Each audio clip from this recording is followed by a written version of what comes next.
हमारे साथ डॉक्टर अमित पुंज जी जुड़ चुके हैं और मैं डॉक्टर अमित पुंज जी को इनवाइट करती हूँ आज के इस सेशन के लिए, जो एक योगाचार्य हैं, हिप्नोथेरेपिस्ट हैं, पास्ट लाइफ रिग्रेशन और बहुत सारी थेरेपीज इन्होंने सीखी हैं और लोगों को हेल्प करते हैं, काउंसलिंग करते हैं, टीनेजर्स की काउंसलिंग करते हैं, पेरेंट्स की काउंसलिंग करते हैं और ये आयुष डिपार्टमेंट करनाल में हेड हैं डिपार्टमेंट।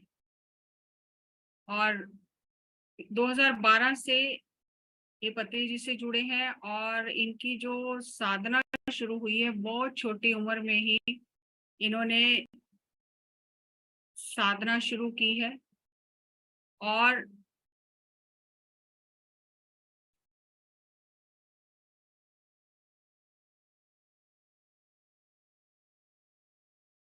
इनके व्यक्तित्व की बहुत एक खास बात ये है कि बहुत ही जोश के साथ, जुनून के साथ बचपन से इन्होंने साधना की और जब साधना की चरम सीमा पे थे तब इनका सामना हुआ पत्री जी से और फिर लाइफ में एक बहुत बड़ा यू टर्न आया और जिसे कहते हैं कि एक ऐसे महान व्यक्तित्व का सानिध्य मिला जिसने इन्हें जीवन जीना सिखाया, बैलेंस लाइफ क्या होती है और जिंदगी को कैसे जीना है, क्योंकि उस समय जवानी थी तो जोश बहुत था। तो सर ने इन्हें 2 महीने अपने साथ रखा और इन्हें जोश के साथ होश से रहना सिखाया, जो आज हम सीख रहे हैं, सभी सीख रहे हैं कि एक टाइम पर बहुत जोश आता है, सब कुछ छोड़ छाड़ के अध्यात्म में चले जाएं और फिर बाद में थोड़े टाइम बाद जब चैलेंजेस आते हैं फिर लगता है नहीं संसारिक लाइफ अच्छी थी। लेकिन पत्री जी ने संसार में निर्वाण जीकर दिखाया और वही हमें सिखाया मिडिल पाथ।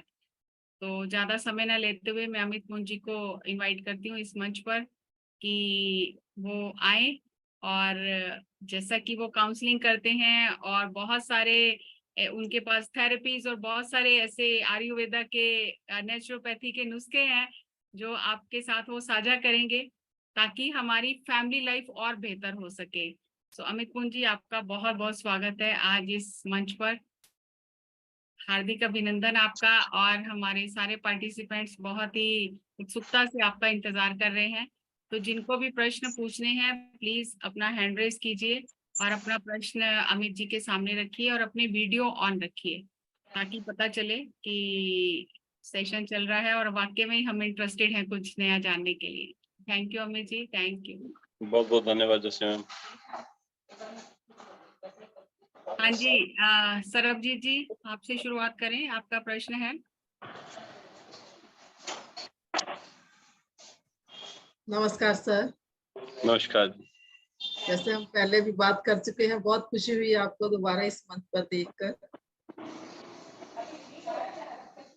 सर आपने जैसे पिछली बार भी ये कहा था, जैसे छोटे बच्चों को तो स्पिरिचुअलिटी में लाना आसान है, जल्दी बैठ जाते हैं, वो हमारी नकल भी करते हैं, कॉपी करते हैं जैसा हम करते हैं। लेकिन जो बड़े बच्चे होते हैं, जैसे 20-22 साल के बच्चे हैं, उनका दिमाग तो बहुत लॉजिकल हो चुका होता है, वो जल्दी से नहीं समझते। आपने कहा था कि उनसे क्वेश्चन करने चाहिए, तो क्वेश्चन उनसे किए जाने चाहिए। आपकी ना आवाज थोड़ी सी कट गई, मतलब छोटे बच्चों वाला समझ में आया मुझे, उससे आगे नहीं समझ में आया। दोबारा बोलेंगे? Yes sir. जैसे जो बड़े बच्चे होते हैं ना सर, जैसे छोटे बच्चे हैं वो स्पिरिचुअलिटी में जल्दी आते हैं क्योंकि वो हमारी नकल करते हैं। लेकिन बड़े बच्चे, उनका दिमाग जो है लॉजिकल बहुत हो चुका होता है, तब तक 20-22 साल के जैसे बच्चे हैं, तो उनके साथ किस तरह से हमें क्वेश्चनिंग करनी चाहिए? आपने कहा था कि उनसे क्वेश्चन पूछने चाहिए हमें, तो वो किस तरह के होने चाहिए कि उनसे किए जाए क्वेश्चन?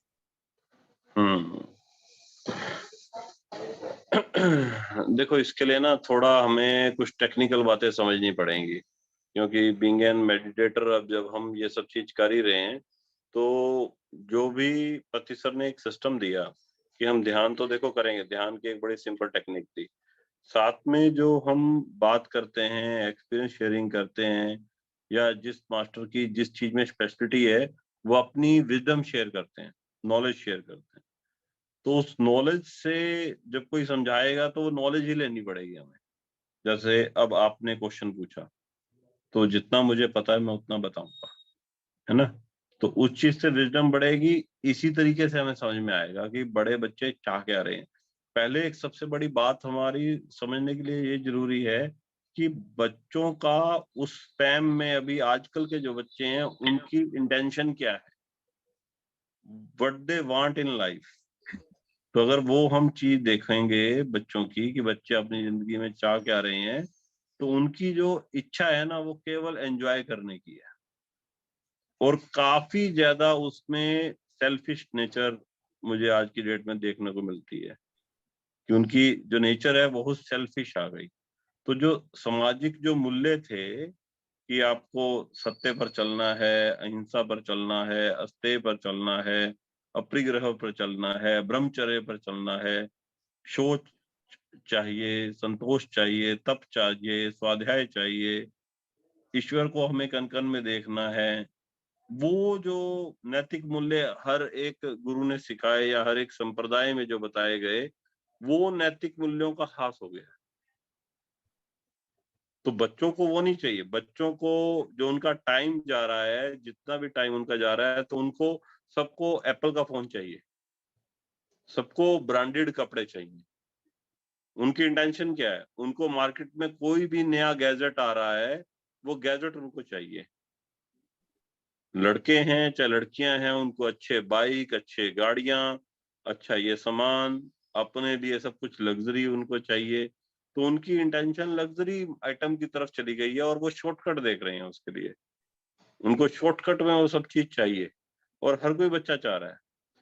अब जब एक छोटा बच्चा होता है तो छोटे बच्चे की भी कॉन्शियसनेस यही होती है कि मुझे भी टॉफी चाहिए सपोज। तो छोटा बच्चा 5 साल तक का बच्चा निर्बोध कहा गया है कि उस बच्चे को उस समय तक कुछ नहीं पता।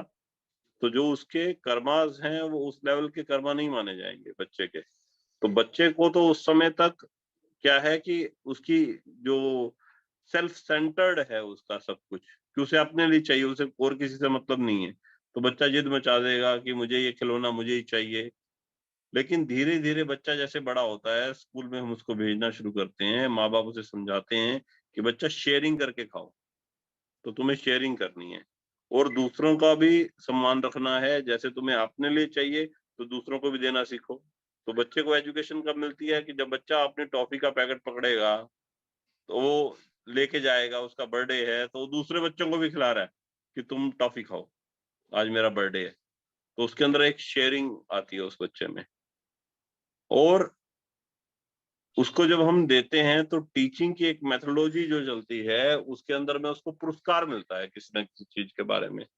तो जो पुरस्कार की एक भावना और एक दंड की भावना जो रहती है कि नहीं तो टीचर से डांट पड़ेगी, टीचर डायरी में कुछ चढ़ा देगी और मम्मी पापा को पता चलेगा, एग्जाम में नंबर कम आएंगे। तो वो क्या चीज हमने सीखी बचपन से, हमारी टीचिंग क्या थी, दंड और पुरस्कार। तो दो चीजें समझी हमने। जो हमारी लर्निंग है वो दंड और पुरस्कार की है। अगर आप कुछ चीज अच्छी कर रहे हो तो आपको उसके लिए अप्रिशिएट किया जाता है, तब आप कुछ सीखते हो। अगर आप कुछ भी काम कर रहे हो तो उसके लिए अगर आपको अप्रिशिएशन नहीं मिलेगा तो आप उस चीज में कुछ नहीं करोगे। तो बच्चे को जब नैतिक मूल्य उसके कम हो गए, उसको नैतिकता से कमी नहीं है। अभी समाज में क्या चीज की कमी आ रही है, नैतिकता की तो कमी है। जो भी अपराध जहां जिस समाज में बढ़ जाता है उसके अंदर नैतिक गुणों का ह्रास हो जाता है।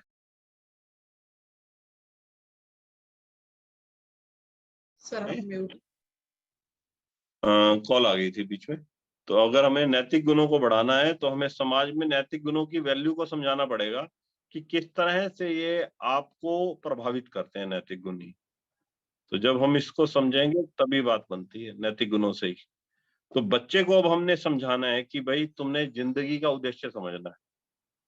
तो उसके लिए हमारे पास भर भर के कहानियां हैं। कहानियां नहीं कहेंगे उन्हें, वो तो जीवांत मतलब हमारे सामने में जीवित कथाएं हैं, जीवित कहानियां हैं जो कि हमारे यहाँ पर घटी। जैसे बुद्ध की कहानी आप सुना सकते हो किसी को भी कि बुद्ध तो राजा था, महावीर भी राजा थे, कृष्ण भी राजा थे, राम भी राजा थे, कबीर थे, रैदास थे। जब हम इनकी कहानी सुनाने शुरू करेंगे उनको कि इनके जीवन की आप जीवनी सुनो कि इनकी जीवनी क्या रही, गुरु नानक देव की जीवनी आप उनको बताएंगे। तो भाई जिंदगी में हमने मनुष्य जन्म जो लिया वो क्यों लिया? आप केवल एक मांस का टुकड़ा खुद को मत समझो, आप हड्डी मत बनो। आप कुछ एक जो आपकी जिंदगी है, जिसको हम कहते हैं भी 100 साल की जिंदगी कहते हैं, लेकिन एक्चुअल में तो लोग अपनी जो जिंदगी मानते हैं वो कहते हैं भी 60-70 साल थोड़े बढ़िया निकल जाएं, यही बहुत बड़ी बात है। उसके बाद तो दुखी होते हैं लोग। तो उस जिंदगी को तुम केवल जिंदगी मत मानो, उससे आगे भी तो देखो क्या होता है। तो जब इतनी सी बात हम उनके दिमाग में डालेंगे, जब इस तरह की चर्चाओं का वातावरण बनेगा, उस वातावरण के अंदर जो बच्चे पोषित होंगे उनका लाइफस्टाइल अलग होगा। लेकिन हमने उन बच्चों को छोड़ दिया। उन बच्चों के पास में इस तरह का चिंतन ही नहीं है कि जिंदगी क्या है, परमात्मा क्या है। उनकी मनन शक्ति का, चिंतन शक्ति का विकास ही नहीं हुआ। तो इसके लिए जिम्मेदार ना, मैं हमेशा कहता हूँ, जिम्मेदार बच्चे नहीं है, जिम्मेदार माँ बाप हैं। क्योंकि उनके घर में इस तरह की बौद्धिक चर्चा होती ही नहीं। इसको हम मनन में, चिंतन में, निधिध्यासन में, इनके अंदर लेते हैं। तो अगर इस तरह का सत्संग नहीं होगा तो क्या होगा? सत्संग का मतलब ये नहीं है आप एक भजन चल रहा है और उसके ऊपर तालियां बजाकर आ गए, उसमें तो सीखा कुछ नहीं। सत्य का संग होना चाहिए, बौद्धिक चर्चा होनी चाहिए, विचार गोष्ठी होनी चाहिए। तो जब हम एक व्यक्ति से पूछते हैं इस बारे में, आप बताओ आपका इस बारे में क्या विचार है, तो वो अपने विचार रखेगा। तो उसके विचारों को काटना नहीं होता है, अप्रिशिएट करना होता है।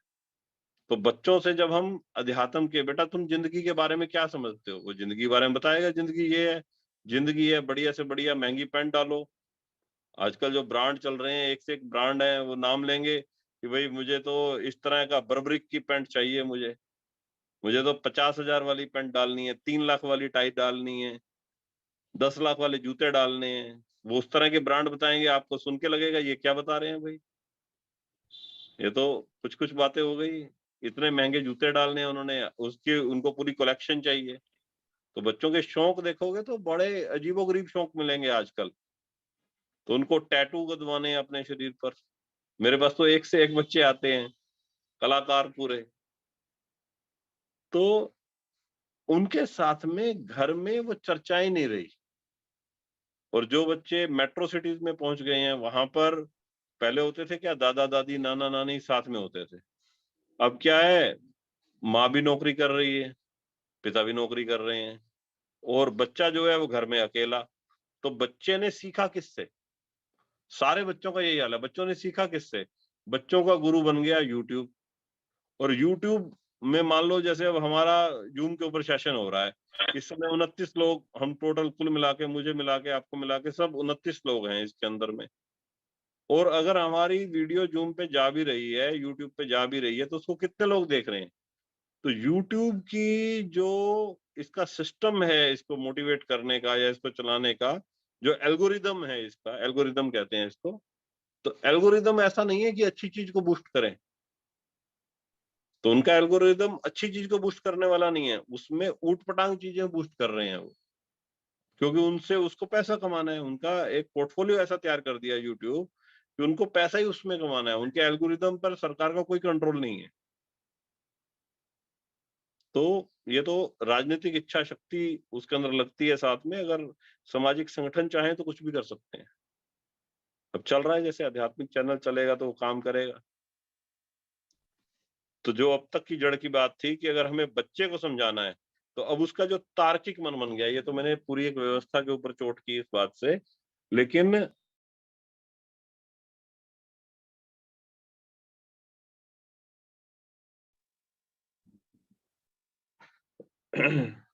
अगर हम देखेंगे कि एक जो व्यवस्था बन रही है इस समय की बच्चे की, जो कि हमारे पास में 20-22 साल के जो बच्चे हैं और उनकी जो मनोस्थिति है और उनसे हमें बात करनी है, तो उनको आपको बहुत ही टेक्निकल स्तर पे समझाना पड़ेगा, उनके स्तर पर जाकर, कि बेटा ये तो आप बिल्कुल ठीक कह रहे हो, कि आप बहुत अच्छी बात कह रहे हो, लेकिन थोड़ा जिंदगी के बारे में हम सोचते हैं, जिंदगी के बारे में थोड़ा चिंतन करते हैं। ये शरीर कब तक?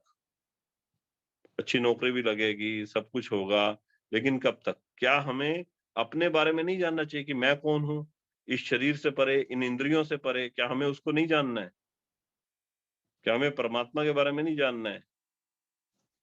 उनको बुद्ध की देशना जब तक हम नहीं समझाएंगे कि बुद्ध की देशना क्या है, अगर हम अपने लिए अच्छा चाहते हैं, प्रकृति के बारे में सोचना नहीं समझाएंगे कि प्रकृति में आपको सब कुछ चाहिए, तो अगर हमारे पास में पेड़ नहीं होंगे तो हम सांस कैसे लेंगे? अभी कोरोना का एग्जाम्पल ऐसा रहा कि कोरोना के अंदर में इतना बुरा हाल रहा, लोगों को श्वास जो है उनको मुश्किल हो गए, मिल नहीं रहे थे, तो पेड़ की वैल्यू पता चली। ऑक्सीजन सिलेंडर जो है उस समय नहीं मिल रहे थे लोगों को, तो ऑक्सीजन सिलेंडर की वैल्यू पता चली, तो उस समय थी पेड़ की वैल्यू।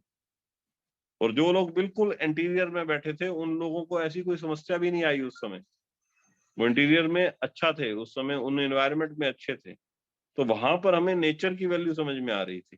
तो जिंदगी को थोड़ा गहरे आयाम में देखने का हमें समय तभी मिलता है जब हम किसी अपने को खो देते हैं। तो बच्चे को जब आप उस तरह के चिंतन में लेके जाओगे ना, तो उसको थोड़ी एक चोट लगेगी बच्चे को कि यार मैंने जिंदगी के इस एंगल को नहीं देखा, मैंने इस ढंग से तो सोचा ही नहीं। तो वो तो उनकी सोच उसी में लगी हुई है, मोबाइल में जो देख लिया, यूट्यूब पे जो देख लिया, जो एक्शन मूवीज देख ली, या उन्होंने जो भी आजकल वेब सीरीज आ रही हैं उनको देख लिया, तो उनका मन तो उन्हीं कामों में लगा रहता है।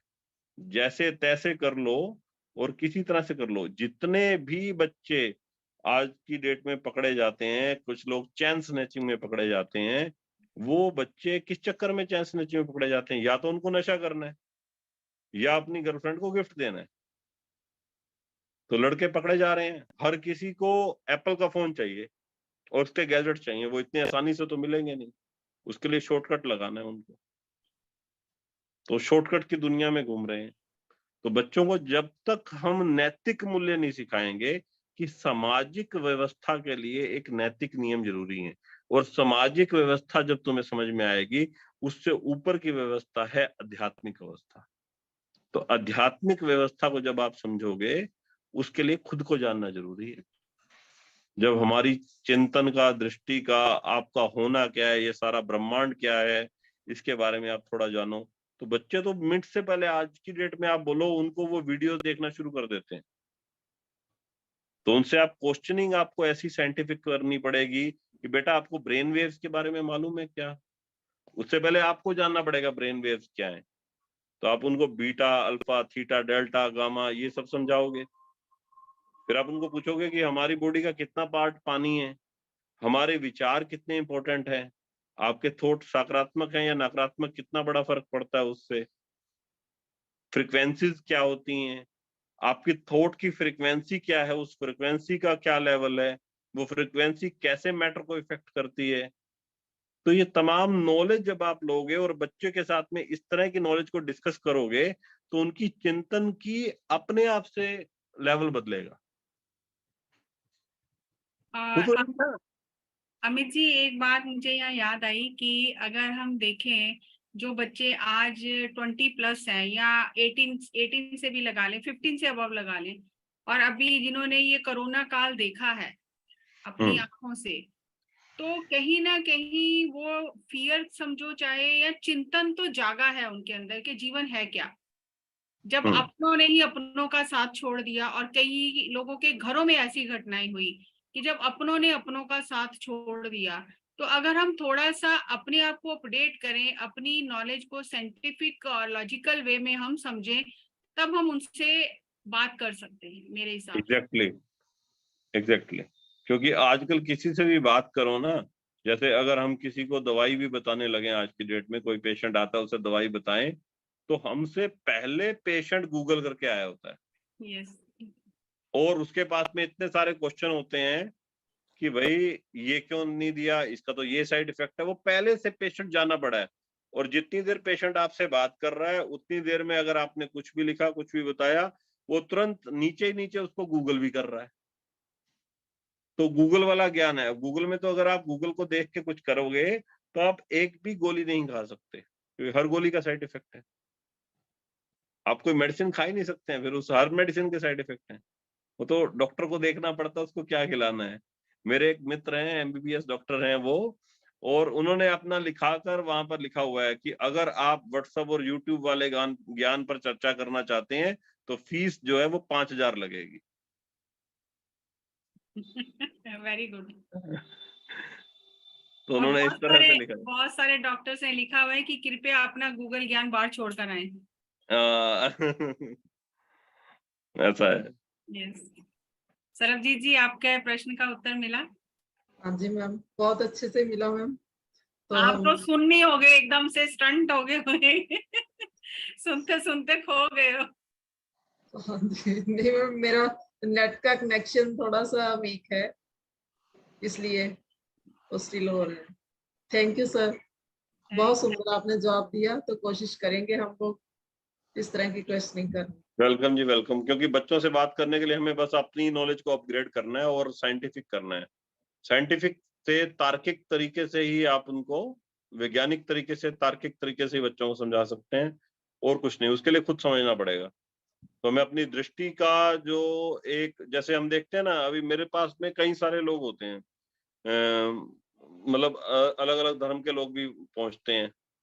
तो अगर आप दाईं तरफ देख रहे हो तो आपको कोई गुरुद्वारा नजर आ रहा है, बाईं तरफ देख रहे हो मंदिर नजर आ रहा है, सामने देख रहे हो मस्जिद नजर आ रही है, फिर पीछे देख रहे हो आपको कोई गिरजाघर नजर आ रहा है, और किसी को देखोगे कोई और संप्रदाय नजर आएगा। तो थोड़ा सा जमीन के अंदर जाके देख लो, थोड़ा सा आकाश पर चढ़ जाओ और ऊपर हो जाओ, थोड़ा सब उसी में तो है।